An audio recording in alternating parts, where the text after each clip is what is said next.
Desde a antiguidade, a complexidade da natureza tem despertado a curiosidade do homem.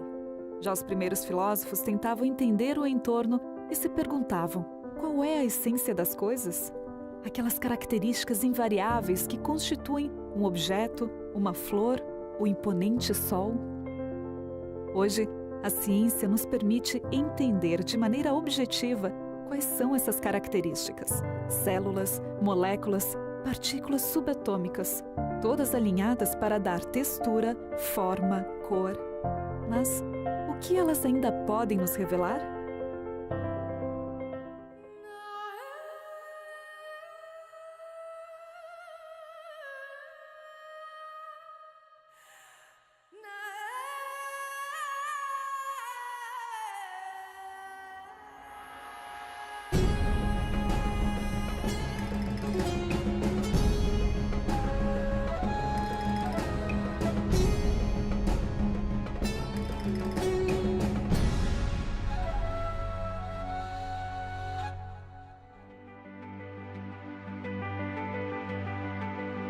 Os avanços da ciência nos permitem ver, a nível microscópico e subatômico, os componentes específicos que constituem a matéria e a vida, revelando que os seres vivos são estruturas de complexidade irredutível. Isso porque todas as partes têm um sentido na função como um todo. Essa inter-relação de sentido configura tudo o que conhecemos. A pergunta evidente é, então, como se configuraram estes ajustes e relações de alta complexidade?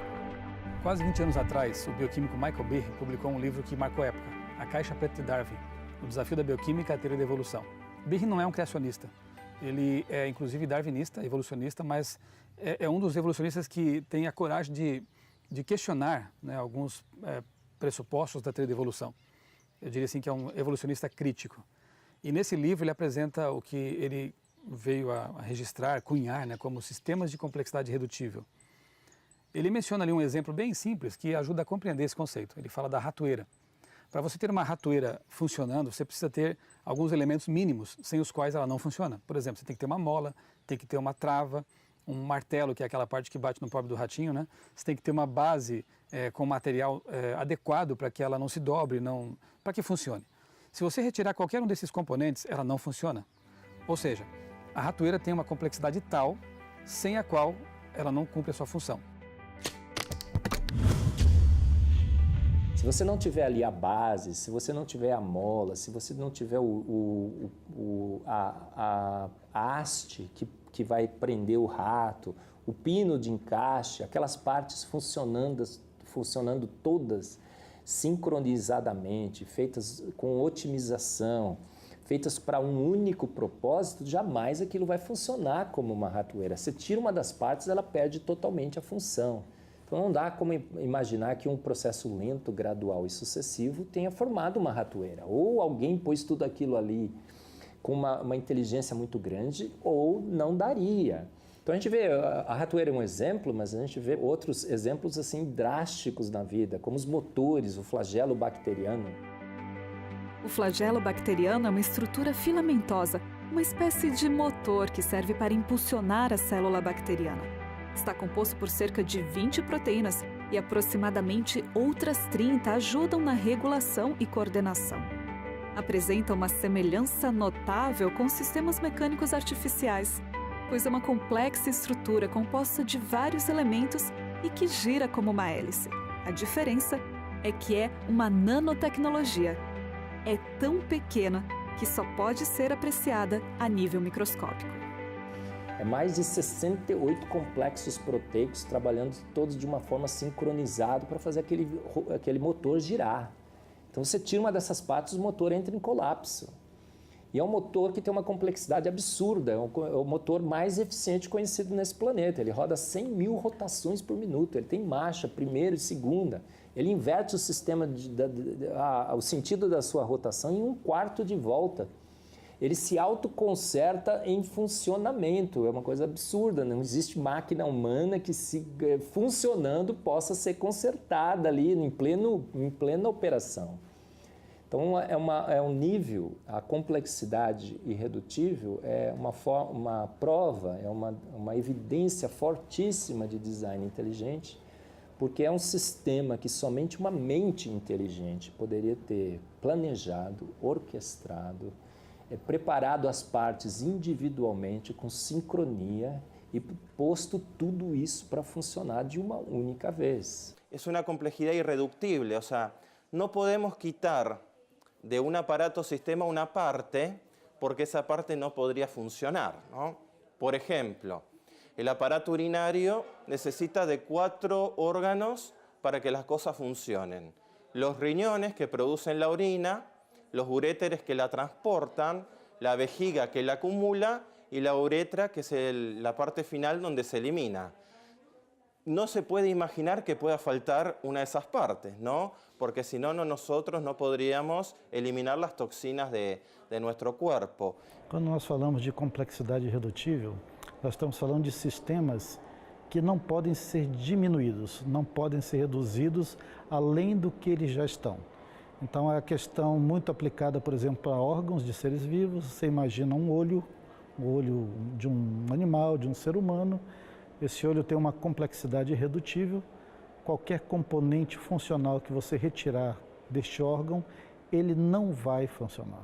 Então, se você pensar, olha, a evolução é verdadeira, o olho de um ser vivo, ele evoluiu, portanto, de uma estrutura menor, mais reduzida.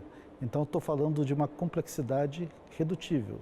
Então, estou pensando que eu posso sair de um órgão complexo e para um órgão mais simples, esse órgão evoluiu de outro mais simples, mais simples, mais simples, até chegar a um órgão completamente primitivo que nada tem a ver com este órgão atual. O problema é que se você tirar qualquer componente funcional deste olho, ele já não funciona mais. Então eu não posso reduzir. Essa é a complexidade irredutível. Os seres vivos apresentam complexidade irredutível em todos os seus níveis de organização. Desde o início da escala evolutiva, assim chamada, já se verifica uma complexidade muito grande nos seres vivos. Basta mencionar o caso do trilobita. O trilobita é famoso por ser um dos primeiros seres que aparecem nessa chamada escala evolutiva. Aparece na camada que é considerada mais antiga, a camada do Cambriano. Antes do Cambriano, o pré-Cambriano, é um tipo de rocha que raramente apresenta fóssil, e os fósseis começam, na realidade, a surgir nesse período chamado de Cambriano. O Cambriano é interessante porque todos os seres que ali aparecem, cujos fósseis existem, são extremamente complexos. E o trilobita é o caso típico, porque seus olhos compostos, são extremamente complexos. A forma da lente do olho também é extremamente complexa. Isso mostra, então, que as coisas que existem, mesmo na mais remota antiguidade, na escala evolutiva, né, são já extremamente complexas. E a evolução sempre se baseia na tese de que do simples vai surgindo o complexo através desse processo evolutivo. The evolution of complexity, it doesn't work. You cannot develop complex organs by the evolutionary method because you have to have different parts that work at the same time, or you have no survival value. The basic principle of evolution is that, you get a little step, a little change here, and it's a little better, and a little change there. Supposing you want to evolve a leg from an organism that doesn't have a leg, okay? So what are you going to do? You're going to evolve a bone first? What good's a bone without muscles? You're going to evolve, maybe you're going to evolve bones in the muscle. What good's a bone and a muscle when you don't have a nerve to connect with? What good is a bone and a muscle and a nerve if you don't have a control system? So you got these major and Darwin's principle of survival of the fittest will get rid of all that extra. If you got an extra bone sticking out there, those animals that don't have it, it's not in the way, they're going to survive over that animal that has those. So this is survival of the fittest interferes with the development of complex things. And true, we've got small changes that occur, you know, bacteria get resistant to antibiotics all the time and so on. Our viruses change a little bit here and there. I'm not talking about that. That occurs, we all know that. But the thing that does not occur is that complex structures develop by evolution, by gradual evolution, because so many of the parts of complex structures don't work unless other parts are there. Agora, quando nós olhamos para a química, no sequenciamento nós também vemos uma complexidade redutiva, porque um sequenciamento de RNA, de DNA, tem uma ordenação muito definida. Então eu posso pensar assim, e se eu reordenar essa sequência completamente ao meu bel prazer, será que eu vou ter uma sequência funcional? Você vai ter uma sequência, mas a codificação de informação constante no código, ela deixa de existir. Então que você vai ter um amontoado de nucleotídeos sem qualquer informação extra. Ou seja, eu não posso reduzir também um encadeamento de nucleotídeos. Aquilo ali já é uma complexidade irredutível. E isso é uma coisa maravilhosa de ver em moléculas tão pequenas, ainda que o DNA não seja uma molécula tão pequena. Mas comparado a um órgão humano, um órgão de um animal, aquilo está nas dimensões do micro, do atômico. No átomo, a massa de um próton é 1836 vezes maior que a de um elétron. Um nêutron, por sua vez, pesa pouco mais que um próton. Essa precisão é uma diferença crucial. O famoso cientista Stephen Hawking ressalta que se essa diferença não representasse 2 vezes a massa do elétron, não seria possível obter as centenas de nuclídeos estáveis que formam os elementos que estão na base da química e biologia. Em outras palavras, bastaria uma pequena mudança na massa do próton ou o nêutron para se eliminar do universo qualquer elemento químico ou mudança química. Não haveria planetas, Sol, galáxias, eliminando assim qualquer probabilidade de vida. O ajuste subatômico é tão complexo que a massa de um próton não pode variar nem mesmo uma parte em 1000 vezes 47. Estas e outras probabilidades matemáticas ajudam a estabelecer o conceito que o universo é, de fato, uma sintonia fina. Ninguém precisa ser um jogador profissional para entender que a probabilidade, a chance de conseguir um número 5 ao lançar um dado é 1 em 6. Mas essa probabilidade diminui drasticamente quando são considerados juntos diversos eventos improváveis. Para conseguir exatidão matemática ao se combinarem eventos improváveis, é necessário multiplicar as improbabilidades de um pelas improbabilidades de outro, e assim por diante.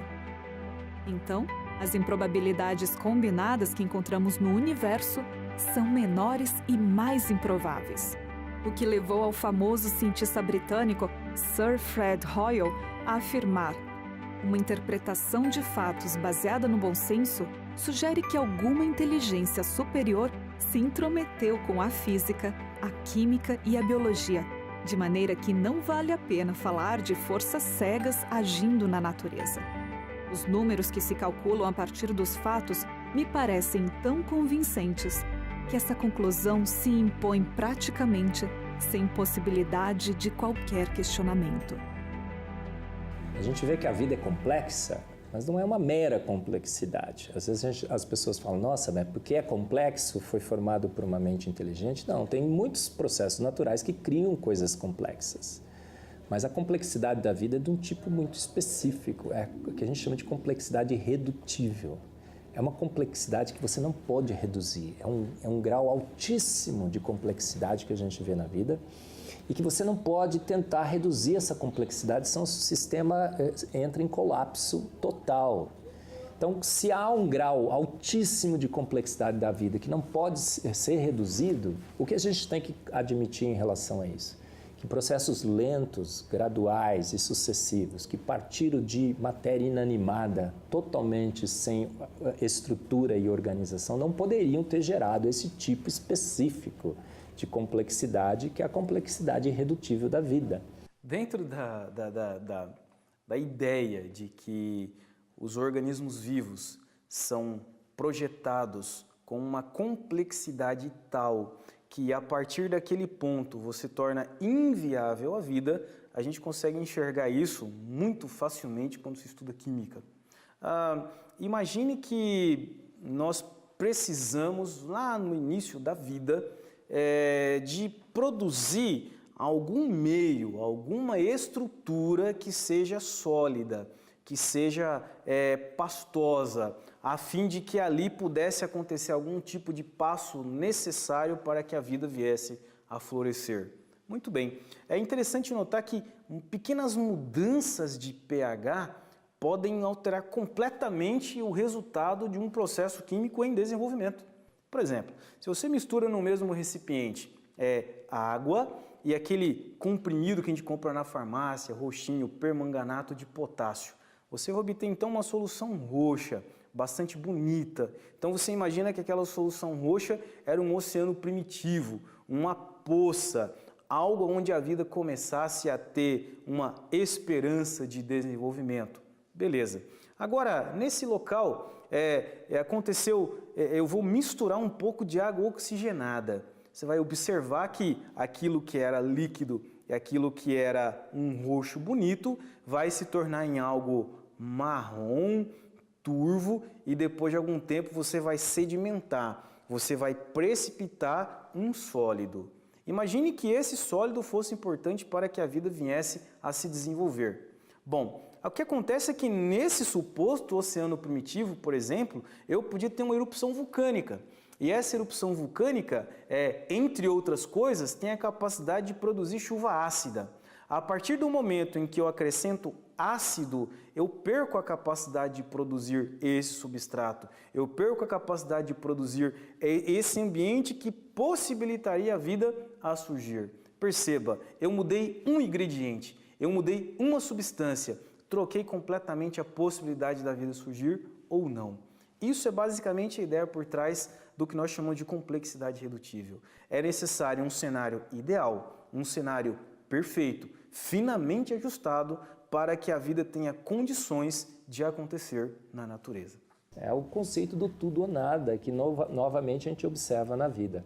O tudo já estava pronto desde o início, funcionando com o propósito de fazer uma coisa específica, ou não daria certo. A vida jamais teria se estabelecido nesse planeta. Pensando ainda nessa ideia de complexidade irredutível, a vida começou, então agora nós temos que armazenar a informação para transmitir para a descendência o que ela precisa ser para continuar viva, né? E a grande pergunta que se faz é, de onde vem essa informação? Como essa informação foi criada? Bom, o que nós aprendemos na natureza? Que processos cegos, processos não guiados, processos deixados à mera ação das leis naturais geram entropia, geram características com alto grau de desordem. Bom, a informação contida no DNA é altamente organizada, ela não tem entropia elevada, ou seja, ela não é fruto de processos casuais e simplesmente deixados à ação das forças naturais, mas elas refletem um sofisticado grau de organização, o fruto de uma mente inteligente. O universo nos revela em cada detalhe finos ajustes. A matéria é altamente organizada em mais de 100 tipos de elementos que interagem para formar as coisas. Dos minerais dos planetas às moléculas altamente complexas dos organismos. Os átomos desses elementos são compostos de partículas subatômicas que, obrigatoriamente, devem ter características precisas. O que nos leva a refletir: qual é a probabilidade de tudo isso ter sido organizado pelo acaso?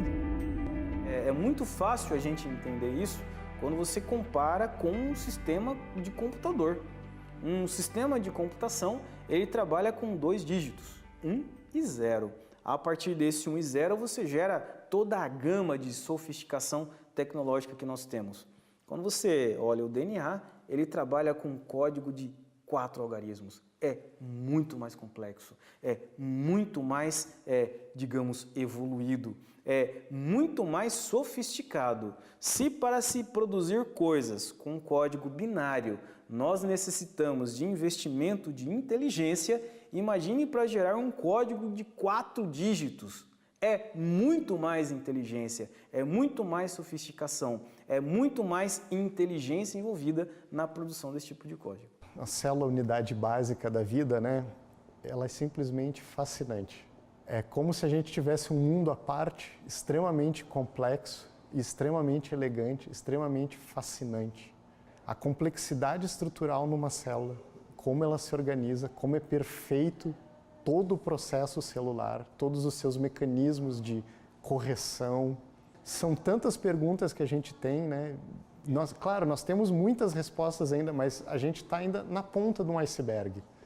O conhecimento que a gente precisa ainda para uma compreensão profunda de uma célula está muito, muito, muito distante do que a gente gostaria ainda. I think if I had to pick one piece of evidence that persuaded me of the reality of intelligent design, of creation, it would be the complexity of a single bacterial cell. This is something that biology has discovered really over the past 100 years. Prior to that, we didn't have the instruments powerful enough, the microscopes powerful enough to visualize the structures within a single bacterial cell. But it's most important that we didn't understand the information that was there in the DNA.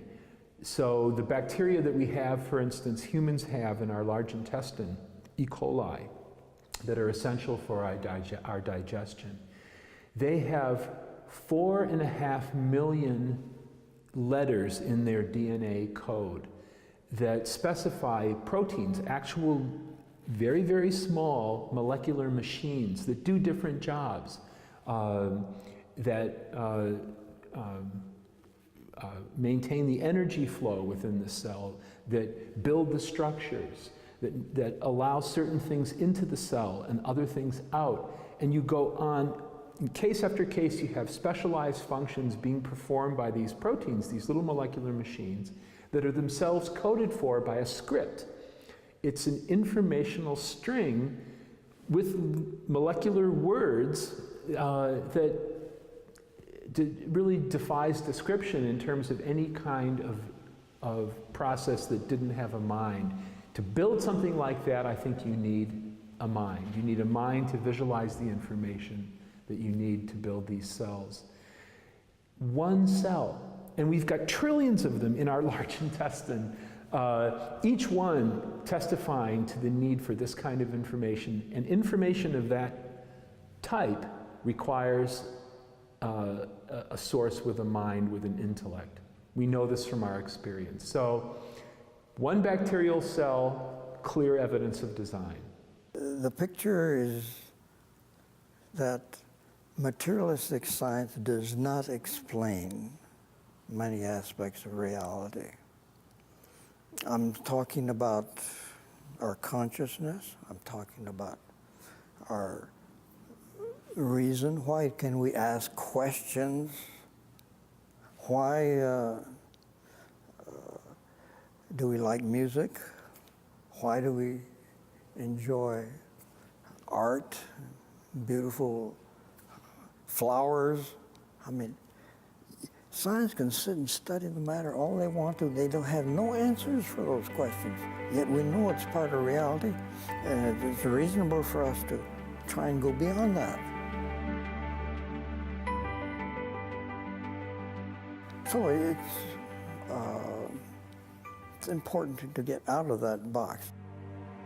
Durante os últimos 25 anos, uma tendência importante e sólida vem ganhando espaço na comunidade cosmológica. Trata-se do reconhecimento de que muitos fatores apontam para um tipo de universo feito sob medida, com todas as condições adequadas para manter a vida, pelo menos em algumas partes como a Terra. Poucos negam a natureza extremamente incomum desses parâmetros físicos, difíceis de explicar no contexto de um mero acaso. Somente imaginando as mais desvairadas coincidências para acreditar que estes fatores, e às vezes as inter-relações extremamente precisas entre eles, simplesmente aconteceram por um golpe de sorte. Muitos veem nas evidências de ajuste fino do universo a marca de um desígnio altamente inteligente.